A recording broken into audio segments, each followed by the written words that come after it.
नमस्कार प्रिय विद्यार्थियों, सीजी क्लासेस भारत पर आप सभी का बहुत बहुत स्वागत है, अभिनंदन है। तो प्रिय विद्यार्थियों, जैसे कि हमने एक श्रृंखला शुरू कर रखी है मिक्स क्वेश्चंस की, जो जीके मिक्स क्वेश्चन हम कर रहे हैं। हरियाणा पुलिस का आगे एग्जाम सबसे पहले कहते हैं हरियाणा पुलिस का एग्जाम हो गया।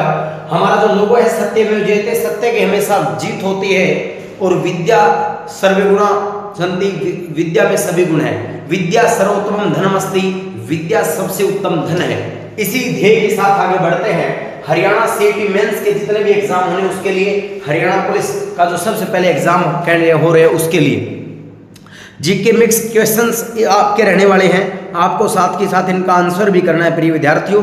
पहला क्वेश्चन की ओर हम आगे बढ़ने की कोशिश करेंगे। सबसे पहले आपके सामने पहला क्वेश्चन होगा।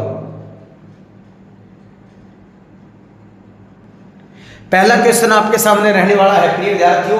तो कोई भी बच्चा अगर बात करते हैं हरियाणा पुलिस की तैयारी कर रहा है या जो सीईटी मेंस के एग्जाम की तैयारी कर रहा है, तो उनके आपके आगे जरूर शेयर बात करें। इसके अलावा ये हर आयु वर्ग के लिए बेनिफिशियल क्लास रहेगी। किसी भी आयु वर्ग का 6ठी से लेके 12वीं या बीए एमए तक का बच्चा जो एसएसटी पढ़ता है वो पढ़ेगा, कुछ ना कुछ यहाँ से लेके जाएगा प्रिय विद्यार्थियों। तो हम शुरू कर रहे हैं आज की क्लास, आज की क्लास। एक बार सेशन को शेयर कर दीजिए अपने दोस्तों के साथ। तो आज की क्लास हम शुरू कर रहे हैं प्रिय विद्यार्थियों। तो पहला क्वेश्चन आपके सामने मैं रख रहा हूं, पहला क्वेश्चन आपके सामने रख रहा हूं, ध्यान से देखिएगा, देख करके उत्तर कीजिएगा। पहला क्वेश्चन आपके सामने ये रहा, पहला क्वेश्चन आपके सामने ये रहा। मैं शुरू कर रहा हूं।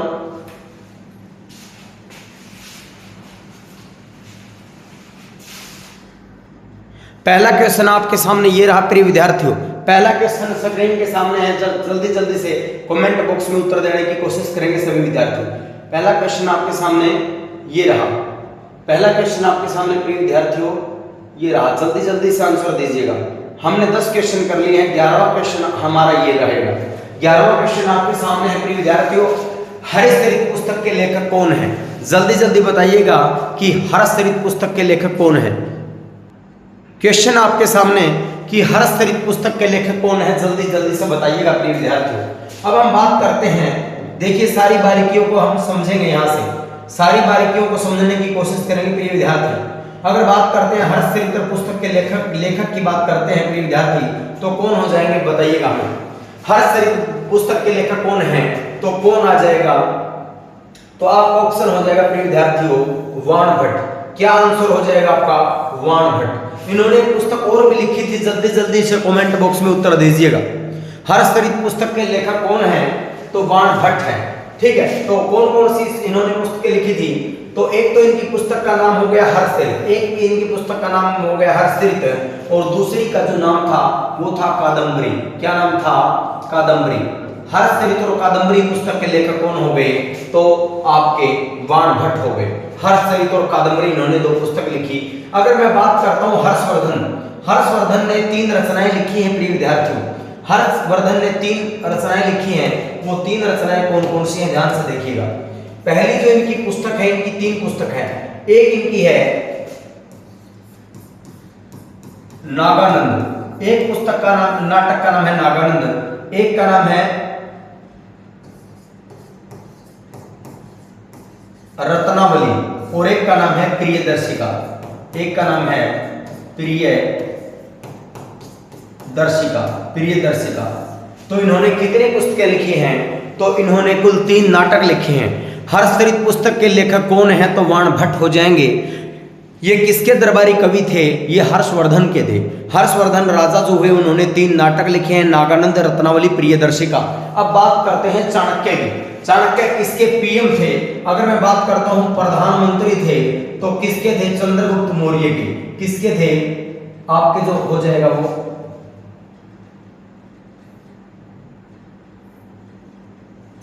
चंद्रगुप्त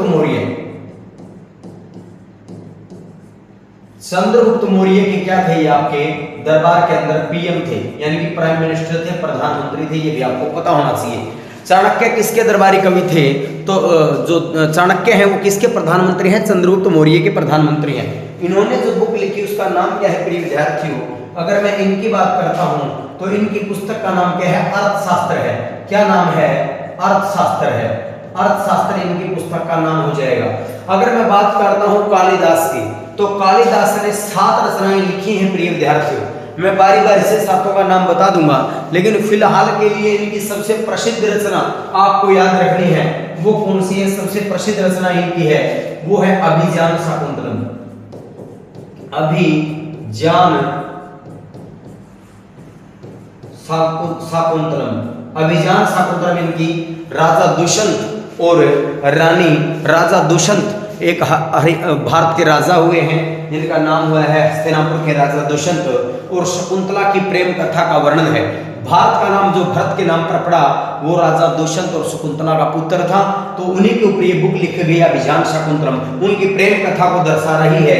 वैसे कालिदास की प्रमुख 7 रचनाएं हैं, 2 गीति काव्य हैं, 2 महाकाव्य हैं और 3 आपके नाटक हैं। सभी इंपॉर्टेंट है, लेकिन आगे हम करेंगे, लेकिन फिलहाल के लिए अपना इतना ही याद रखें।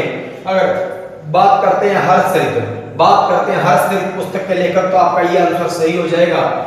जो बात करते हैं प्रिय विद्यार्थियों, हम बात करते हैं नागानंद, बात करते हैं हर्षवर्धन की रचनाओं की, तो नागानंद, उसके बाद में रत्नावली और उसके बाद में प्रियदर्शिका, 3 नाटक हो जाएंगे।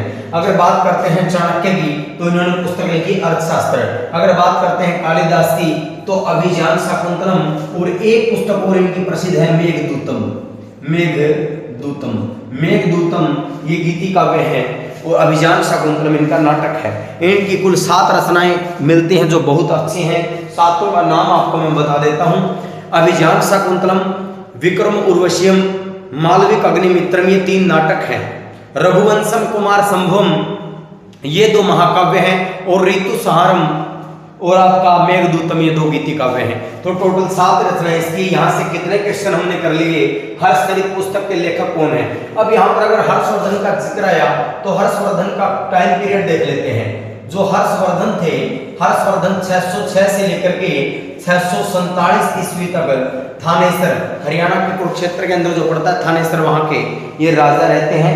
ये भी आपको पता होना चाहिए। 606 से 647 ईस्वी तक ये क्या रहते हैं? शासन करते हैं। इनसे पहले इनके भाई का नाम था राज्यवर्धन।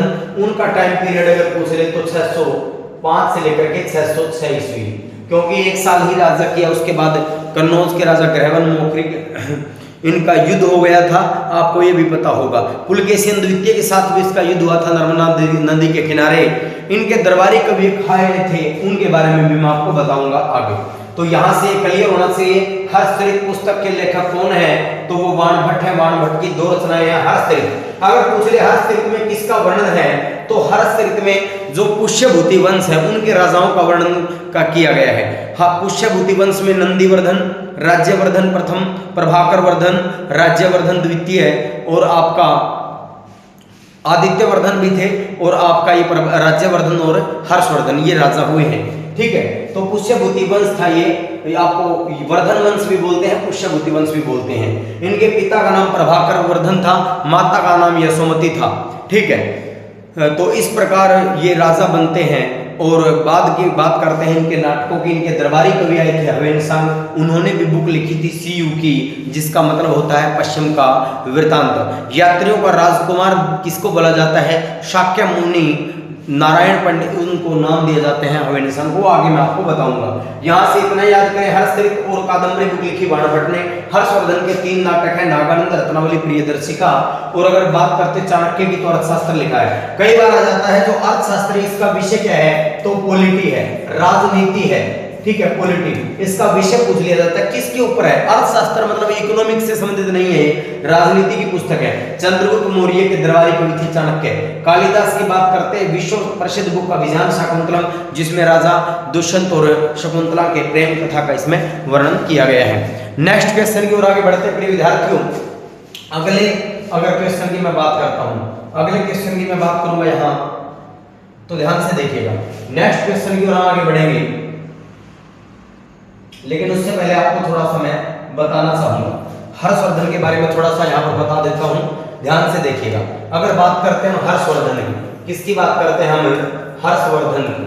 हर्षवर्धन की प्रिय बच्चों बात करो तो कब से कब रहा है? 606 से लेकर के 647 ईस्वी तक ये राजा रहे हैं। इसके बाद में अगर बात करते हैं प्रिय विद्यार्थियों, अगर मैं बात करूं हर्षवर्धन की, अगर मैं बात करूं हर्षवर्धन की, तो अगर बात करते हैं इन्होंने 3 नाटक लिखे। इनका जो दरबारी कवि था, क्या था? दरबारी कवि। जो दरबारी कवि था वो कौन था? आपको पता होगा, वाण भट्ट था।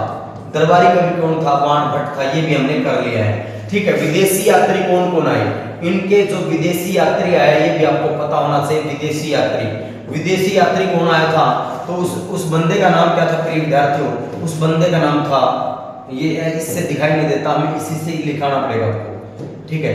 हवेनसांग। क्या नाम था? हवेनसांग। हवेनसांग आया था। हवेनसांग की बुक का नाम क्या है? तो सीयू की। क्या नाम है? सीयू की पुस्तक का, इसकी पुस्तक का नाम है। ध्यान से देखिएगा, अगर मैं बात करता हूं हर्षवर्धन की, 606 से 647 ईस्वी तक ये राजा रहता है। दरबारी कवि वाण भट्ट था। विदेशी यात्री कौन आया? तो विदेशी यात्री आया आपका हवेनसांग। सीयू की बुक लिखी। इस बुक का मतलब क्या होता है? सीयू को हिंदी में क्या कहते हैं? तो पश्चिम का वृत्तांत कहते हैं। क्या कहते हैं? पश्चिम का वृत्तांत बोलते हैं। पश्चिम का वृत्तांत बोलते हैं। पश्चिम का वृत्तांत अगर पूछ ले, हवेनसांग द्वारा लिखी गई पुस्तक, ठीक है, का अगर बात करते हैं तो क्या बोलते हैं? पश्चिम का वृत्तांत इसको बोला जाता है। ये भी आपको पता होना चाहिए, ठीक है। आगे बढ़ते हैं प्रिय विद्यार्थियों, आगे बढ़ते हैं। अगर बात करते हैं हम इसकी पश्चिम का वृत्तांत, हवेनसांग को किस उपनाम से जाना जाता है ये आपको पता होना चाहिए। अगर मैं बात करता हूं प्रिय विद्यार्थियों, मैं बात करता हूं हवेनसांग की, मैं बात किसकी करता हूं? हवेनसांग की बात करता हूं। हवेनसांग के उपनाम क्या क्या है? तो इसको नीति का पंडित कहा जाता है। नीति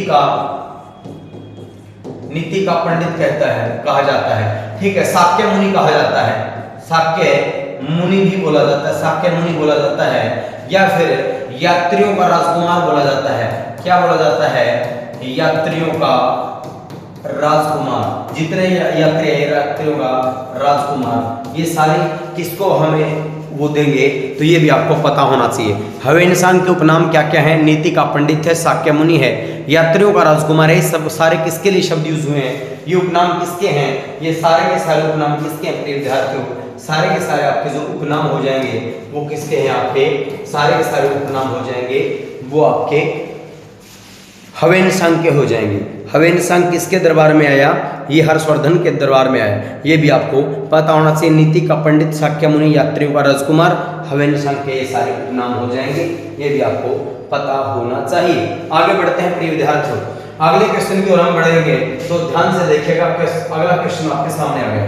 अगला क्वेश्चन आपके सामने आ गया है, क्वेश्चन नंबर 12। ध्यान से देखिएगा, क्वेश्चन नंबर 12 को आप ध्यान से देखिएगा प्रिय विद्यार्थियों। क्वेश्चन नंबर 12 आपके सामने है। जल्दी जल्दी बालकों सेशन में शेयर कर दो, शाबाश, ठीक है। कई कहते हैं सर आप हरियाणवी में क्यों नहीं पढ़ाते? भाई हरियाणवी में पढ़ा देंगे, हरियाणवी की कोई बात नहीं है, ठीक है। हरियाणा के बालक हरियाणवी सुनना पसंद करे हैं तो मैं हरियाणवी में पढ़ा दूंगा, उसकी दिक्कत मत मानो, ठीक है। फिलहाल हरियाणा के सारे यूट्यूबर हरियाणवी में पढ़ा हुआ है, तो आप भी पढ़ा देंगे, ऐसी कोई बात नहीं है। अगर आप हरियाणवी सुनने के लिए आतुर हो तो आज हमारा स्वतंत्रता दिवस मना रहे हैं। कौन से नंबर का बना रहे हैं बताना एक बार? कौन से नंबर का स्वतंत्रता दिवस मना रहे हैं? 79वां, ठीक है। 79वां हम स्वतंत्रता दिवस मना रहे हैं। आपको पता होना चाहिए कि सुभाष चंद्र बोस ने भी कहा था तुम मुझे खून दो मैं तुम्हें आजादी दूंगा। तो नेताजी सुभाष चंद्र बोस, चंद्रशेखर आजाद, राजगुरु सुखदेव, भगत सिंह, खुदीराम बोस, क्या पता कितने पंडित राम प्रसाद बिस्मिल, ठीक है, क्या पता कितना अनगिनत शहीद हुए इस देश के लिए। तो ऐ मेरे वतन के लोगों जरा याद करो कुर्बानी, जो ऐ मेरे वतन के लोगों जरा आंखों में भर लो पानी, जो शहीद हुए हैं उनकी जरा याद करो कुर्बानी। तो उन शहीदों को हम कैसे भूल सकते हैं? लेकिन भाई बात करते हैं, हम कुछ गद्दार देश के अंदर थे, हम 1857 के अंदर ही क्या हो जाते? आजाद हो जाते। हुए कब है? 1947 में हुए हैं। ऐसा क्यों 90 वर्ष कैसे लग गए? क्योंकि जब झांसी की रानी लक्ष्मीबाई थी, छबीली थी, मनु थी, ठीक है, क्रांति गुरु थी, तो उसके दरबार में एक राव दुल्हाजू नाम का दुष्ट प्राणी होता था। और राव दुल्हाजू जैसे बहुत हुए हैं भारत के अंदर, तो वो पहले ही सारी की सारी योजनाएं अंग्रेजों को बता देता था।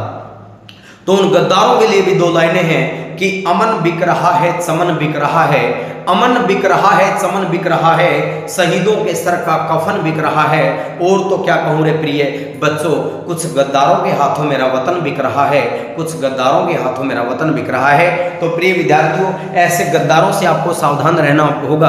हमारे देश को अगर सही से बचाना है तो ऐसे गद्दारों को हमें दूर रहना होगा, ऐसे गद्दारों से। आगे देखिएगा, क्षेत्रफल की दृष्टि से भारत का सबसे बड़ा राज्य, ये क्वेश्चन आपके सामने आ गया है। तो कोई बात नहीं, क्वेश्चन कैसा भी आएगा हम उसका डट कर के सामना करेंगे प्रिय विद्यार्थियों, डट कर के सामना करेंगे। अब इसका क्या आंसर हो जाएगा आपका, क्षेत्रफल भारत का सबसे छोटा राज्य, तो छोटा राज्य कौन सा हो जाएगा आपका, छोटा राज्य हो जाएगा आपका गोवा। गोवा हो जाएगा। एरिया कितना है, गोवा की राजधानी क्या है, एरिया हो जाएगा 3702 किलोमीटर स्क्वायर हो जाएगा, और इसकी कैपिटल क्या है, गोवा की राजधानी क्या है, पणजी हो जाएगी। गोवा की राजधानी क्या हो जाएगी, पणजी। मैं एक बार देख लेता हूं क्या क्वालिटी आपको सही नजर आ रही है। आप थंबनेल करके ये भी बताएं, कमेंट बॉक्स में बताते रहें कि आवाज भी सही है और मतलब बिल्कुल क्वालिटी भी अच्छी आ रही है। मैंने कोशिश की प्रिय विद्यार्थियों आज आपको अच्छी क्वालिटी प्रोवाइड करवाने की। देखिएगा 3702 वर्ग किलोमीटर है। उसके बाद बात करते हैं प्रिय विद्यार्थियों, त्रिपुरा की राजधानी क्या बताओ, त्रिपुरा की कैपिटल बताओ, क्या है, अगरतला। क्या है, अगरतला। अगरतला है, त्रिपुरा की राजधानी अगरतला है, ठीक है। अगर बात करते हैं हरियाणा का, तो हरियाणा का एरिया कितना है बताओ शाबाश।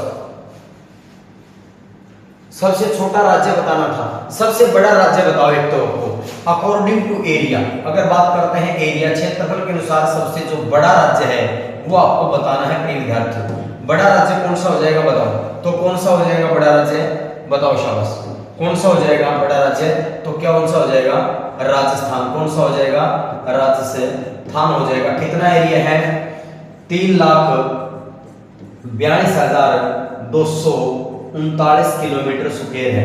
कितना है, 3,42,239 वर्ग किलोमीटर इसका एरिया हो जाएगा। राजस्थान की राजधानी जयपुर हो जाएगी। अगर बात करते हैं हरियाणा की, तो अगर बात करते हैं प्रिय विद्यार्थियों हरियाणा की, तो हरियाणा का एरिया आपको कितना हो जाएगा ये बताओ। हरियाणा का एरिया कितना हो जाएगा, जो हरियाणा है उसका एरिया हो जाएगा 44,212 किलोमीटर स्क्वायर हो जाएगा। हरियाणा 44,212 वर्ग किलोमीटर। जो सिक्किम आपका है, सिक्किम जनसंख्या में सबसे छोटा राज्य है, ठीक है, सबसे कम जनसंख्या इसकी, सबसे कम जनसंख्या है। सबसे कम जनसंख्या किसकी है पूरे भारत में, 2011 की सिक्किम की है। तो एक बात और याद रख लेना, 100% ऑर्गेनिक, 100% जैविक कृषि करने वाला राज्य भी कौन सा है, जैविक कृषि करने वाला राज्य है, कृषि करने वाला राज्य है, ठीक है, करने वाला आपका राज्य हो जाएगा। ये सारी बातें आपको पता होना चाहिए प्रिय विद्यार्थियों। अगर बात करते हैं भारत की क्षेत्रफल की दृष्टि से भारत का सबसे छोटा राज्य कौन सा है, तो कौन सा हो जाएगा, गोवा। गोवा की राजधानी पणजी, 3,702 वर्ग किलोमीटर इसका एरिया हो जाएगा। हरियाणा का जो जींद जिला है उसका 2,702 है, वो हरियाणा का हृदय कहलाता है, ये भी आपको पता होगा, हर ठोक हरियाणा। त्रिपुरा की राजधानी अगरतला हो जाएगी। एरिया में बड़ा राजस्थान, राजस्थान की राजधानी जयपुर, और जयपुर को भारत की गुलाबी नगरी के नाम से भी जाना जाता है प्रिय विद्यार्थियों। अगर बात करते हैं हरियाणा की, तो हरियाणा का एरिया कितना है बालको, 44,212 वर्ग किलोमीटर है। सिक्किम है वो एकमात्र ऐसा राज्य है जो 100% ऑर्गेनिक कृषि करे है। सारी बातों का आपने बेरा होना चाहिए। अगले क्वेश्चन की ओर बढ़ रहे हैं, इसलिए ध्यान से देखिएगा, ये आपको पक्का हो जाएगा। अच्छा, यहाँ से राजधानी बताओ, सिक्किम की क्या है, सिक्किम की राजधानी क्या हो जाएगी बताओ शाबाश। सिक्किम की राजधानी क्या हो जाएगी, गंगटोक। क्या हो जाएगी, गंगटोक हो जाएगी, सिक्किम की राजधानी गंगटोक। हरियाणा की क्या हो जाएगी, चंडीगढ़ हो जाएगी, हरियाणा की राजधानी चंडीगढ़ हो जाएगी। त्रिपुरा की अगरतला, गोवा की पणजी हो जाएगी। नेक्स्ट क्वेश्चन की ओर आगे बढ़ेंगे प्रिय विद्यार्थियों, अगले क्वेश्चन की ओर आगे बढ़ेंगे, ठीक है, अगले क्वेश्चन की ओर आगे बढ़ेंगे, ध्यान से देखिएगा। अगले क्वेश्चन की ओर आगे बढ़ेंगे तो बताओ, अगला क्वेश्चन आपके सामने है, जल्दी जल्दी आंसर करेंगे। जैन धर्म के वास्तविक संस्थापक कौन थे बताओ शाबाश। आपके सामने क्वेश्चन है कि जैन धर्म का जो वास्तविक संस्थापक है वो कौन थे। जैन धर्म के वास्तविक संस्थापक कौन थे, बहुत ही महत्वपूर्ण आपके सामने, बहुत ही महत्वपूर्ण आपके सामने सवाल आ गया है प्रिय विद्यार्थियों। जैन धर्म के वास्तविक संस्थापक कौन थे, ये प्रश्न आपके सामने आ चुका है, तो आपको भागना कहीं भी नहीं है, अभी उत्तर देना है। तो कौन थे बताओ शाबाश। महात्मा बुद्ध थे, वो बौद्ध धर्म के संस्थापक हैं। वो क्या है, महात्मा जो बुद्ध हैं आपके, वो बौद्ध धर्म के संस्थापक है। किसके हैं, बौद्ध धर्म के संस्थापक है। बौद्ध धर्म के क्या है? संस्थापक है प्रिय विद्यार्थियों। बौद्ध धर्म के संस्थापक हैं महात्मा बुद्ध। ठीक है, महात्मा बुद्ध बौद्ध धर्म के संस्थापक हो जाएंगे। अगर बात करते हैं महावीर स्वामी, तो महावीर स्वामी क्या है? ये आपका आंसर हो जाएगा कि वास्तविक संस्थापक कौन हो जाएंगे? महावीर स्वामी। तीर्थंकर कौन से थे? अगर बात करूं जैन धर्म में कुल कितने तीर्थंकर हुए? तीर्थंकर कितने हुए हैं? तीर्थंकर तो कुल कितने हुए हैं? 24 हुए हैं। और इनका कौन सा नंबर था? तो 24वें थे। ठीक है, 24वें नंबर के थे। कितने हुए हैं? तो 24 तीर्थंकर हुए जैन धर्म के अंदर। 24वें क्या कौन थे? महावीर स्वामी हुए। अब बात करते हैं अगर पार्श्वनाथ की, तो ये कौन से थे? 23वें नंबर के थे। 23वें नंबर के थे, 23वें तीर्थंकर थे। ठीक है, 23वें तीर्थंकर थे, ये भी आपको पता होना चाहिए। अगर ऋषभदेव की बात करते हैं, ऋषभदेव कौन से थे? ये फर्स्ट नंबर के थे, प्रथम तीर्थंकर थे। इनको आदिनाथ भी बोला जाता है, आदिनाथ भी बोला जाता है, इनको आदिनाथ भी कहा जाता है। आपको समझ में सारी बातें मेरे ख्याल से आ गई होंगी। जैन धर्म के वास्तविक संस्थापक पूछा गया है, तो क्या आंसर हो जाएगा आपका? आपका आंसर हो जाएगा महावीर। क्या आंसर हो जाएगा? महावीर स्वामी। ठीक है, महावीर स्वामी, जिनको कैवल्य, जिन, जैन इत्यादि नामों से भी जाना जाता है, महावीर स्वामी। तीर्थंकर टोटल 24 हुए हैं। 24वें नंबर के थे महावीर स्वामी। प्रथम थे ऋषभदेव, जिनको आदिनाथ के नाम से भी जाना जाता है। पार्श्वनाथ 23वें तीर्थंकर थे। अब इससे जुड़ी कुछ महत्वपूर्ण बातें बता देता हूँ। बौद्ध धर्म के संस्थापक महात्मा बुद्ध। अगर हम बात करते हैं प्रिय विद्यार्थियों, जैन धर्म के 5 जो सत्य हैं, जैन धर्म के जो 5 महासत्य हैं वो कौन कौन से हैं? ध्यान से देखिएगा। 5, ये बहुत बार क्वेश्चन आता है और आप बच्चे हैं वो इसमें काफी कंफ्यूज भी रहते हैं प्रिय विद्यार्थी। बच्चे काफी इसमें कंफ्यूज रहते हैं। ठीक है, आपका क्या है? जैन धर्म के 5 महाव्रत। क्या है? जैन धर्म के 5 महाव्रत। जैन धर्म के 5 जो है वो क्या है? महाव्रत। जैन धर्म के 5 महाव्रत कौन कौन से हैं ये आपको पता होना चाहिए। जो पहला नंबर का है वो है अहिंसा। उसके बाद में आता है अस्तेय। उसके बाद में आता है अहिंसा, अस्तेय, अपरिग्रह। उसके बाद आता है आपका